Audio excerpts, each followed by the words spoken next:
A warm welcome to this truly important panel, Future-Proofing the Skills and Mindset of Finance Professionals in the Decade of Action, here at the Global Forum panel at the UN Global Compact's Leader Summit here today.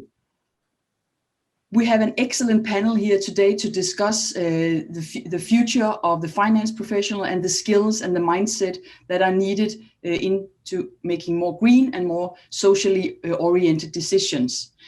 We will explore the skills gap of the finance professional, what skills and mindset are needed in the financial sector to make the world advance investments and financial transaction towards the Sustainable Development Goals. And accordingly, how do business schools and universities engage in developing our finance classes to educate our students with these requested skills and mindset in the finance classroom? So today here with me, I have an excellent panel who will represent business, represent the UN, and who will represent the university sector.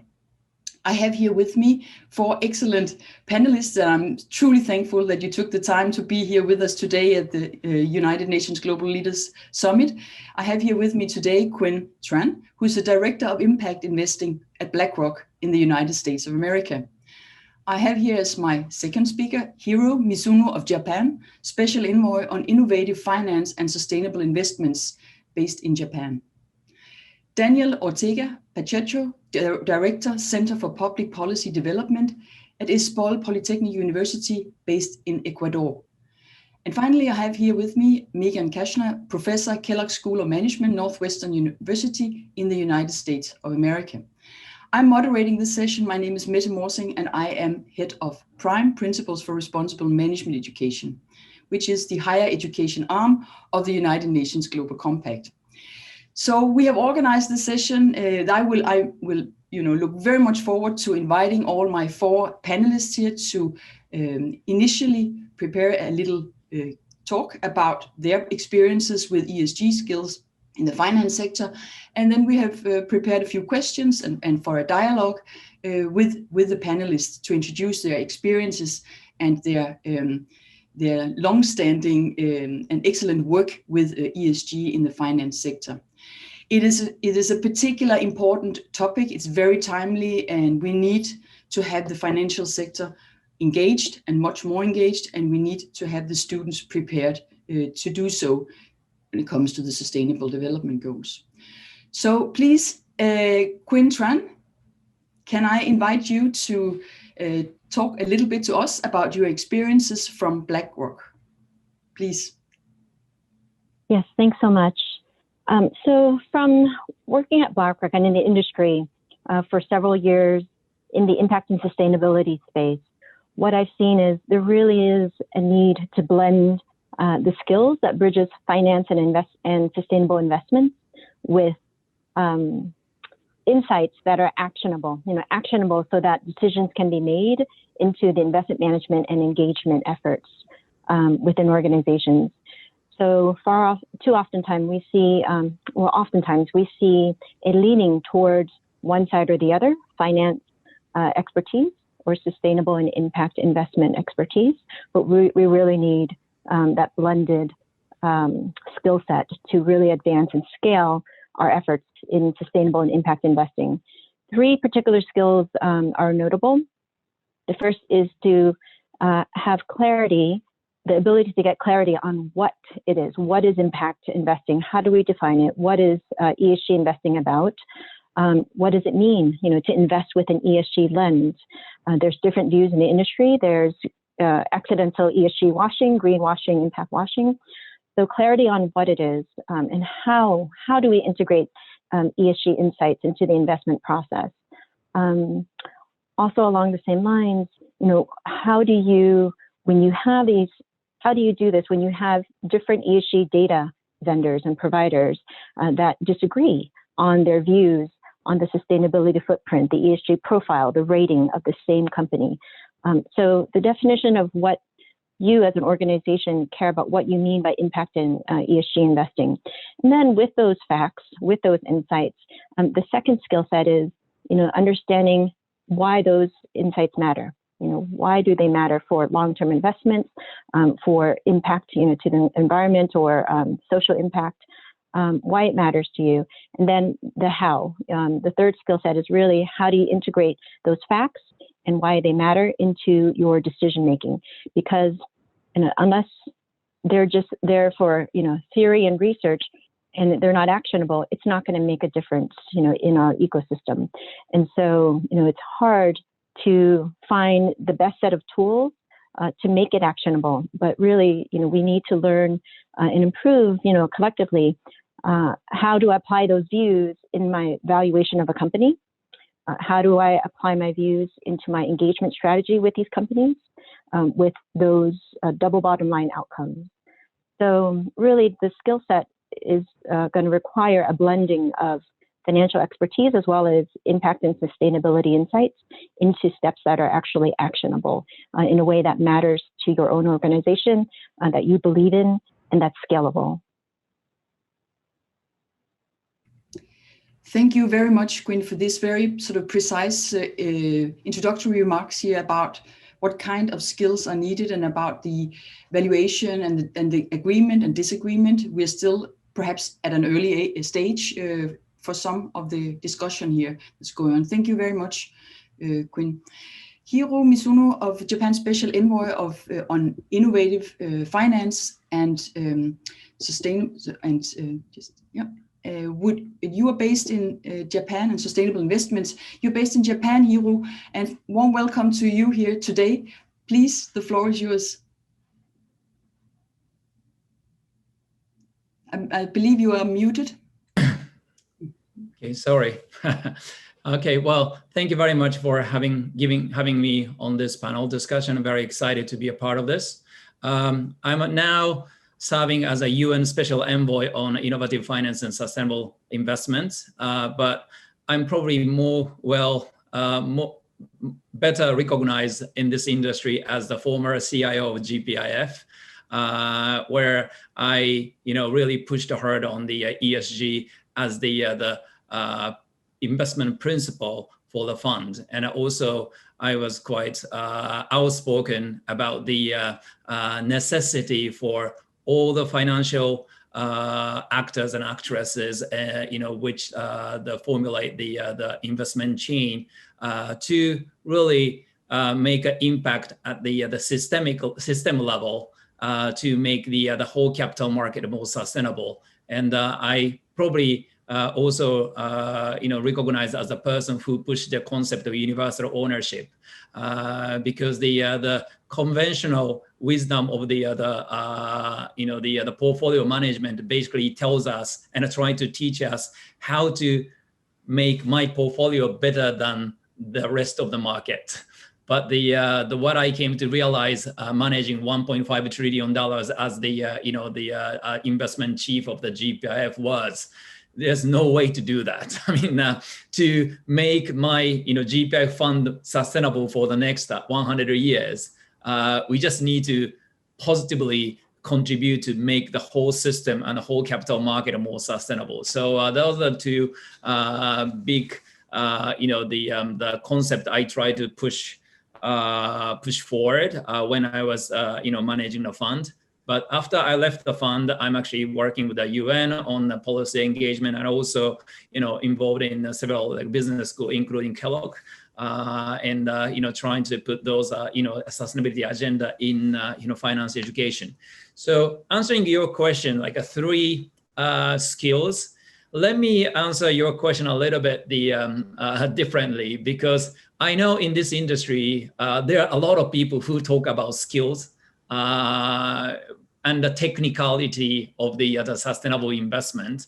But I just wanted to just throw in a little bit different perspective, which is, I think for our industry, finance or asset management industry, remain as relevant to the society, and also will be the profession seeked after by like a young talented people. I think we need to have several beliefs.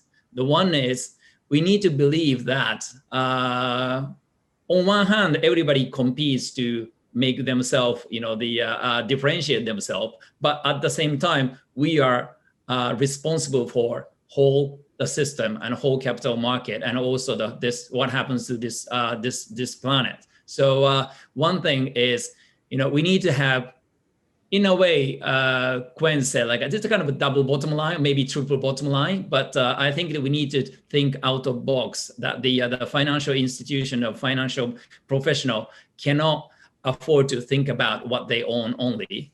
And the second part is we just need to have more forward-looking, the approach or forward-looking, analysis. Because one of the big pushback when I started advocating for ESG integration at the Government Pension Investment Fund was there's no evidence, right? There's no academic researches to tell us ESGs are relevant factor or positive attribute to the financial performance, because those kind of things now happening. So we need to have a little bit more forward-looking attitude.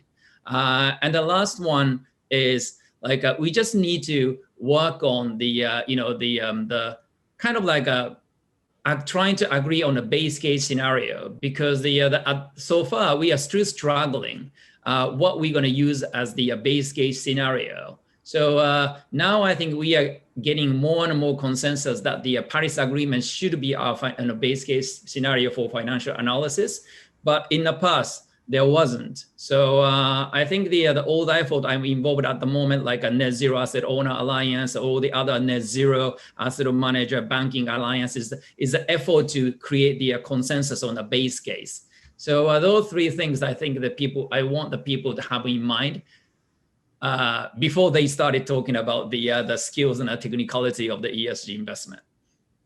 No, thank you very much, Hiro, for these wise words here about a little more forward-looking attitude, and also the idea about that there is no evidence in a sense. It's being created as we go. Thank you very much for this. I would be looking forward to take up some of yours, Quinn's and yours comments here as we go into the discussion section. But let me, before we do that, let me please just welcome you, Daniel Ortega-Pacheco, Director, Center for Public Policy Development, Ispol Polytechnic University, based in Ecuador. Please. Thank you very much for this invitation. For us, question for ESG and the curriculum it means development. At the end of the day, in developing regions, when you talk about investing for impact or investing with impact, at the end of the day, it means transformation in terms of poverty eradication, access to public services, improvement of quality of life. So when we work from the academia on trying to promote better programs, more actionable programs that can guide the thinking and the actions of future leaders and decision makers in the financial sector, we, at the end of the day, we are building up a better future. And if so, what we believe is that by including ESG in the curriculum, we are enabling a particular tool for our companies, our private sector and the public sector to continue to work towards the achievement of the SDGs. And the Sustainable Development Goals are what are the major milestones that we have in mind through we work with this curriculum. And we understand that this is a particular tool also that faces an increasing demand. It's one of the few elements in the market that actually receive this particular attention. And in the midst of an economic recovery, what we believe is that we have a window of opportunity that brings attraction from the investment side, but also from those working in the ground with projects. So what we want to have is blend soft skills and hard skills in the curriculum that can make this opportunity to be actionable in the short term. And one additional thought that I would like to share with you is that we try to keep in mind innovation and creativity while we work in the curriculum. We want to have incorporated views of the world that are different, but also tools, quantitative ones, that can make that possibility to blend financial decisions, but also that have those who have to do with impact. And the way we do it is that we try to incorporate new methodologies that include experiential and transformative learning that could inspire to lead. That's one of the main thinking that we have in the back of our mind. If we can introduce and that if we can expose the student and infuse them a different structure of values, we can facilitate the upspring of ESG in the future. This is what we believe responsibility is all about. You can only be responsible for something that is compatible with your value structure.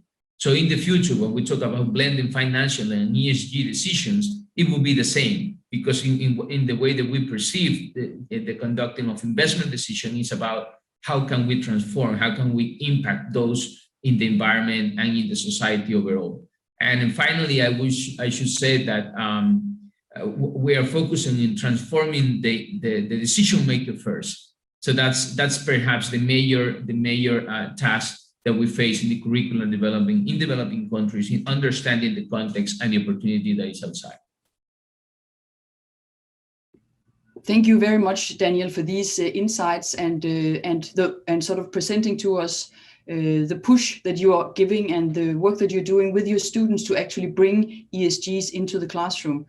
It's very, very important to hear, and very wonderful to hear about these experiences from yourself and how you're working with this within your own school and within your own university at the Polytech University in Ecuador. So finally, it's my pleasure to welcome you, Megan Kashner, Associate Professor, Kellogg School of Management, but also the co-founder of a large initiative that I would like you to present here yourself. And I'm very proud and honored to say that we've been working over the past few months here together to actually bring your network and the network of Prime, the schools, the 860 schools, universities in our network together, so that we can support each other on this important agenda forward. Please, Megan. Thank you so much. I'm thrilled to be here and among such fantastic friends and colleagues from across the sector. What I love is what Danielle just said about focusing on transforming the decision-making first. So I am Professor Megan Kashner from the Kellogg School of Management. I also have the honor of leading and serving on the steering committee for what we call the Impact and Sustainable Finance Faculty Consortium. This is a global consortium of faculty from around the world that we founded in 2017. In 2017, we sort of put an email blast out and said, who is teaching this? Who's teaching impact investing and sustainable finance? Let's meet. And we got about 54 people that first year in June of 2017. And that turned into, it evolved into this Impact and Sustainable Finance Faculty Consortium, now entering our 5th year. All of us are professors who teach impact investing and sustainable finance courses to university students, and we focus together on how we teach what we teach. We share syllabi, cases, research, insights, and best practices. We bring in practitioners like Quinn to talk to us and engage faculty like Danielle in what we do. Today, having started at 50 some odd people in 2017, we have over 260 professors from around the world engaged from over 125 universities across 28 countries. And why? Why does this have to exist? Because it's still a burgeoning field. The instruction of financial literacy, skills, and leadership and talent in sustainable and impact finance.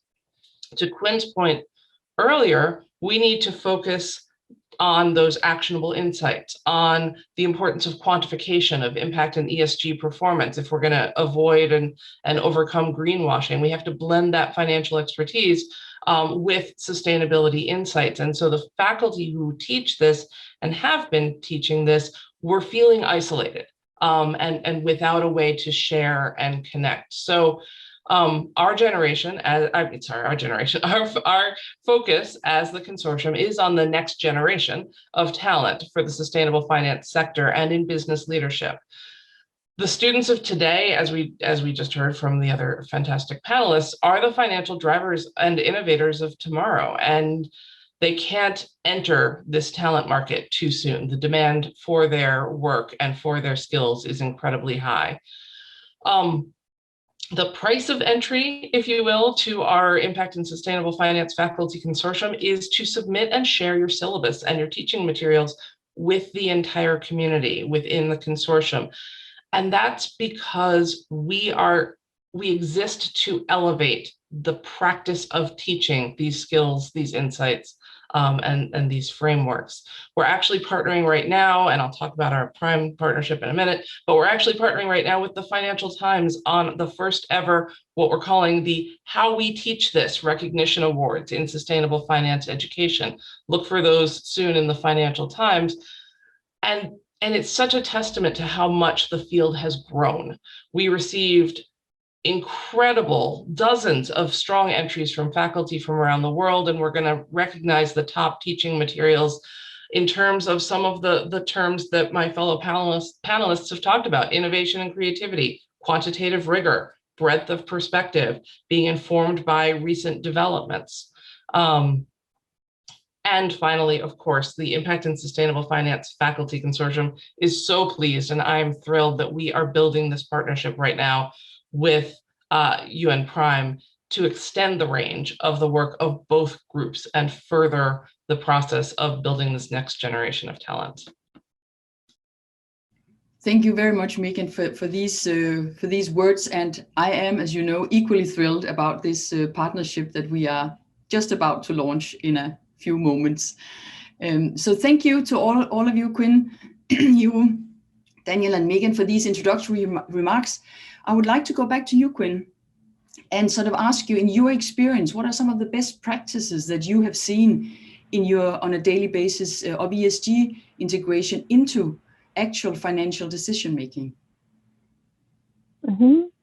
Yeah, so it varies across asset classes, but I would say there's a common set of pillars that frame best practices. And I would say there are three that I always go back to.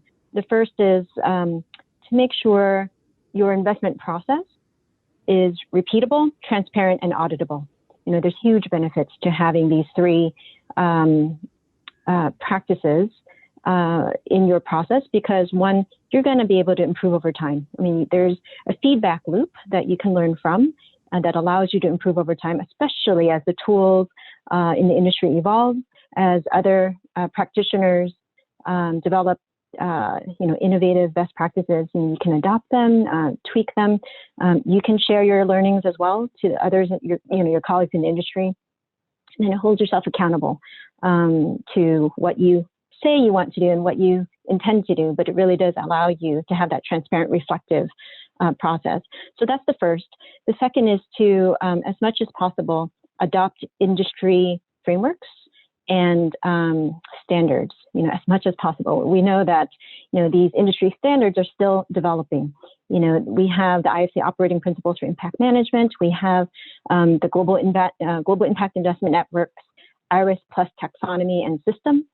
We have the impact management project's 5 dimensions of impact. We have all these wonderful, relatively new frameworks and standards that, to the extent that they apply to your investment strategy, it's just a win-win for everybody if you were to adopt them as much as possible. It allows for more comparability within your own strategy over time, within your own investment. It allows for comparability across, a client's portfolio of different asset managers, and it allows for that common language.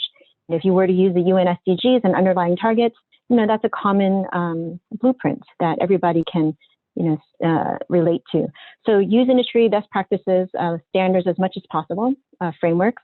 And the third element that I believe defines best practices is to integrate ESG and impact insights end to end in your investment process. So not just at the end where you measure it, you can generate a nice looking report and then call it impact, but to really integrate impact and ESG analysis into the investment process end to end. So even before investing, identify your intended impact, the potential KPI or key performance indicator, the metric that you hope to measure, or identify the ESG outcome that you hope to achieve, through your engagement or through your investment strategy. Do that upfront, and then of course monitor that and try to reach that through your investment process. And of course, at the end, measure it, reflect, and report it, back to your clients. So those are the three things that I think are universal. It doesn't require that you are forced to measure different levels of impact. Arguably, you cannot really compare the value of a life saved through, your impact investment strategy and the value of carbon avoided. It's like apples and oranges.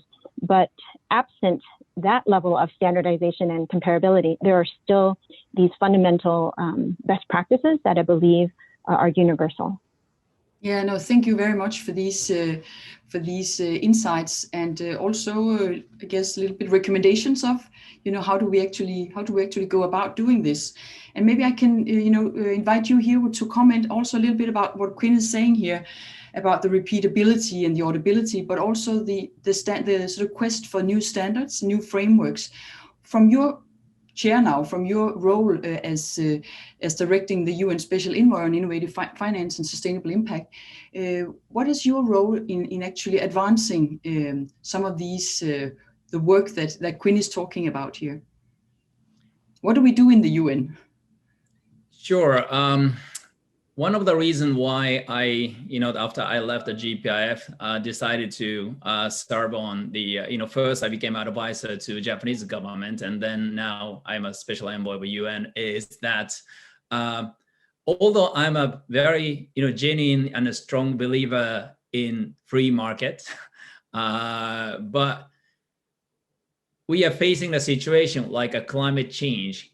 We really cannot wait for the market to work out, with the solution to really change the capital market to serve for, let's use SDG as a one, standardized or commonly used goals. So I always think like usually free market and a competition and the market forces come up with what the best for the system. But when it comes to something like a climate change, we just cannot just sit here and hope for the market to work it out. That's why on this particular topic, I'm really calling for regulatory intervention and political intervention in standardizing, disclosure, their scheme or like, the ESG rating matrix, because now I heard from the,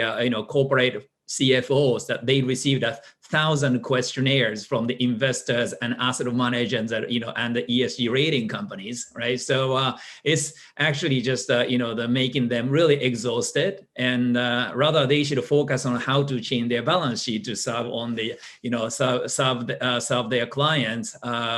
At the same time, contributing to make the society more sustainable and environment more sustainable. So the one thing is like I really think this time we need the somebody to really the coordinate effort, because there are at least like more than hundreds efforts, 100 standards trying to made at the moment. So we just cannot waste time waiting for the market to sort it out. That's actually the sort of my role at the UN. So I'm helping a Secretary General to how to incentivize the private finance or the private sector financial players, the banks and the institutional investors to redirect their capital to accelerate the change. But the one point I would like to make was, the asset managers, for example, like they are a group, the sort of group of professionals working on those kind of things. But on the other hand, they are agents. So we just need to make sure principals have to make their, the interest in ESG clearer. So when I was a GPF, we are required to outsource all of our fund management to the asset manager, including like BlackRock and Fidelity and everybody and State Street. We made it very clear. We want you to manage our money integrating ESG and still make alpha or still make the good performance or still track the index. But we made it very clear. First of all, we want you to manage our money considering the ESG. And the second, we basically ask them to be accountable for ESG factors, what they told us critical or material. Because there are so many ESG items and they depend upon the asset manager they pick, whichever they think is relevant for their management of the funds, but we held them accountable. And meaning, what I mean by accountable, we ask the asset manager to report their analysis on those risks we are taking within their mandate. So I think whether it's retail or institutional, small or big, they should be able to tell their asset manager or the bankers or whoever they trust their money with, ask them to integrate ESG. And the second, ask them how they do it and ask them to report their analysis of the fund they are managing for us. So I think that's something everybody can do as ultimate clients of the financial industry, retail or institutional. No, thank you very much for this perspective and for the UN perspective on your work and your sort of push to make ESG happen in the financial sector more generally, and also your call for regulatory frameworks to be a force actually to speed up the process. Daniel, can I return to you and take us, based on Quinn's and Hero's wonderful examples and push for action, what does that mean in the classroom, back in the finance classroom at the university? Are we doing enough? Are we good enough? Are we sort of, how do we educate our students in such a complex area where things are still being developed as we speak? And there are so many standards. We, as Quinn said before, we are not really sure that we absolutely agree on which standard and which data to go on with. So what do we tell our finance students? Well, thank you. One of our major principles of action is to think transformational, right? But act collaboratively. And what it means is that we understand that the fast pace that the whole sector is developing, it really demands to keep up to date with them in ways that are different. We need to reflect what are those global developments and share the lessons in the pursuit of new approaches. One example of what we have done so far to keep that pace is we have joined the Impact and Sustainable Finance Faculty Consortium that allow us to learn from those who are leading in the field and adapt those best international practices for responsible management education. At the same time, we have also understand that we need to work closely with the other actors within the country. So we have led the establishment of a public-private platform to promote sustainable finance. This is the Ecuadorian Initiative for Sustainable Finance, and it has allowed us to strengthen the ecosystem and partner with a wide range of stakeholders, including multilaterals, such as the Inter-American Development Bank, the International Finance Corporation, as well as domestic institutional investors, industrial leaders, stock exchange platforms, regulators, the whole United Nations system, but also those who promote the standards like climate bond. So we have all of them sitting in one single table, working with us, and we have been able to incubate and launch new professionals and academic training programs that we hope we contribute to unleash the transformative power that sustainable finance can play in the region, as I mentioned previously. But also we have been able to promote further investment, and we believe we are helping a little, not only to train our professionals, but to locate them in the job place, and at the same time putting Ecuador outside in the market as a point of attraction of investment, without otherwise we will not continue to promote this transition of the economy that we need in the midst of economic recovery.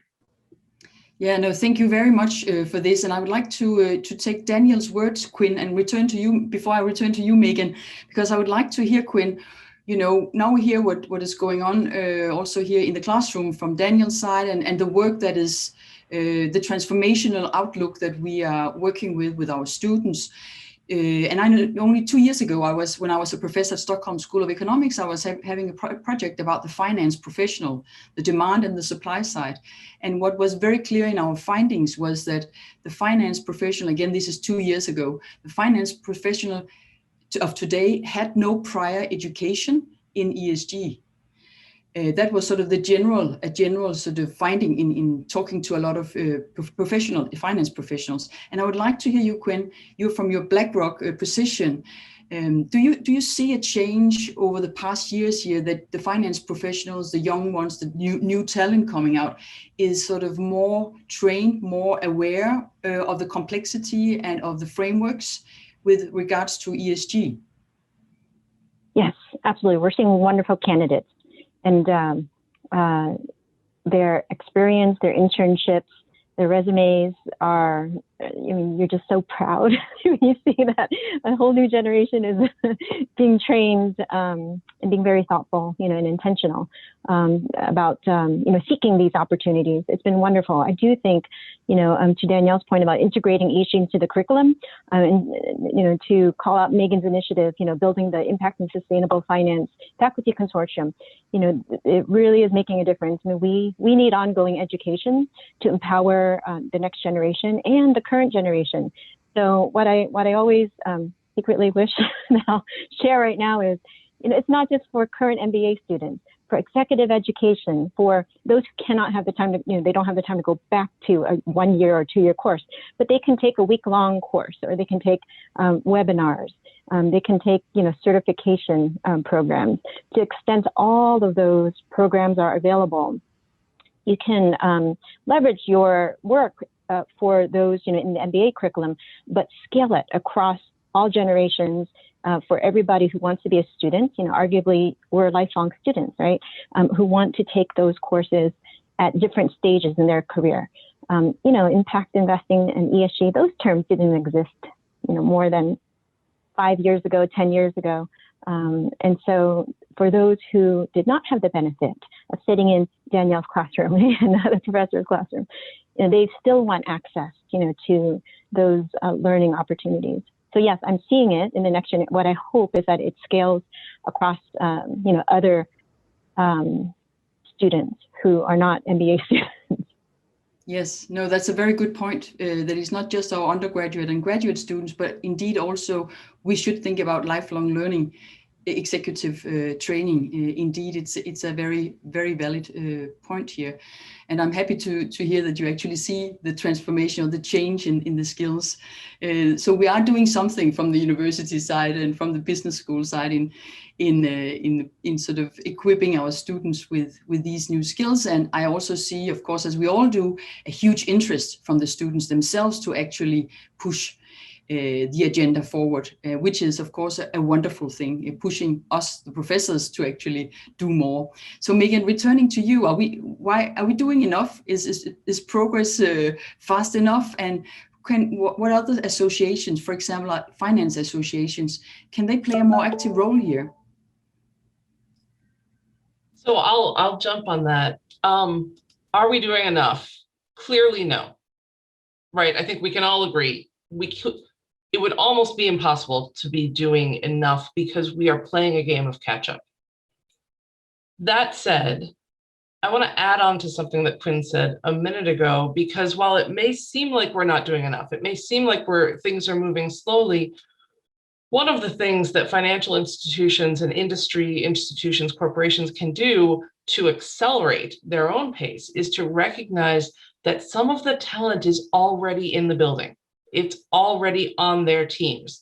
They're working in roles as analysts in early career roles. Business schools are already, and undergraduate schools and every kind of school, already graduating out students who have taken courses in sustainable finance, and more importantly, students who have lived their entire lives with the threat of climate change looming large. And so while at the higher levels, right, of management, we might still see a need for that continued lifelong education. While we all need to continue to be learners, sometimes the talent is there. It just hasn't been hired into a role with the title that reflects the knowledge that these students have. So, what can we do to accelerate? Obviously, we can extend and expand learning opportunities across the board for existing leaders and executives, as well as, early and mid-stage career professionals in the field. But the other thing that we can do to accelerate progress is to decrease our numbers of missteps. And we often do see missteps when meaning capital deployment has suffered or staggered because of a lack of that on-the-ground expertise and engagement. And that's why, when we hear Daniel say, for us, this is about development and transformation, right? He's speaking from the perspective of where he sits in Ecuador. And so that inclusion of the expertise and the voice from the communities most impacted, whether that means the young people or that means people living in particular communities or countries, that's another opportunity for acceleration. Yeah, no, thank you very much for these remarks and for reminding us about the global outlook and the need for having that global outlook on this important agenda about impact and finance and impact investment. So before I close this wonderful panel, I would like to give each panelist just a last comment, and I would like to start with you, Quinn. Just a last comment on the most important thing for us to do to make finance professionals more green and socially oriented in their decision making. Please, Quinn. Yes, I think we have a wonderful opportunity to create more thought partnerships between all of us here and the organizations that we represent. But also, in particular, I'd like to call out the partnership in creating case studies and scenario analysis. So, to Hiro's point earlier, he's advocating for asset managers to identify which issues are material, in that investment decision. We can create a case study, teach it in the classroom, and show the before and after. Without the ESG lens, without the sustainability and impact lens, what would that look like? And then, with that lens on, what would that look like? And then have the students debate, and talk about the value, in that. So more case studies of all sorts. And I think that's an actionable, doable, and scalable, part of the solution. So the partnerships that we form, I think, would be really good. Partnerships. Thank you, Quinn, very much. And we are sort of approaching the closure of this fantastic panel. So just a brief comment. I would like to invite you, Hiro, next. Yeah, thank you very much. I really think we need to educate the customers and also the future, the professionals. So I want to play a little bit of devil advocate. I really don't think MBA is doing their role here. I mean, the ESG has to be in the finance core courses, and also the university have to educate the young students to think about the social issues as well, and as well as sustainability. So, and also I work with the Chief CFA Institute, because the professional education still lacks the education on ESGs. So we need to do a lot, but at the end of the day, if the customer wants or society wants, professionals have to change and the university have to change. So it's really come down to what the society wants.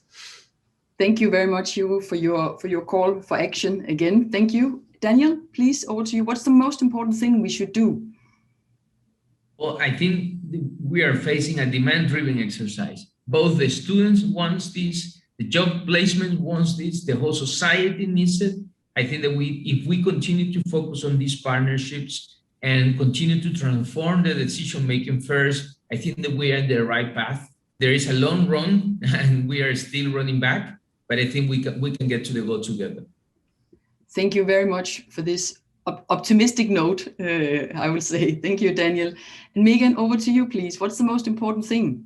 Absolutely. I want to echo some of what Hiro was saying. We need to expand sustainable finance and impact and ESG quantification exposure and education to more universities in more countries and to more of the students whose lives, communities, and home countries will be most engaged in the necessary work of sustainability. Thank you, Megan. On this closing note, and also on the, as I hear you, optimistic note that we can actually progress. We're not doing enough, but we can do it together. So on that note, I want to thank this awesome panel, this fantastic discussion. I have personally thoroughly enjoyed it. So thank you very much, Quintran, Megan Kashner, Daniel Ortega, Hiro Musunu. Thank you so much for being here with us today. And I look forward to continue the conversation in other space, in other places of the world. Thank you so much.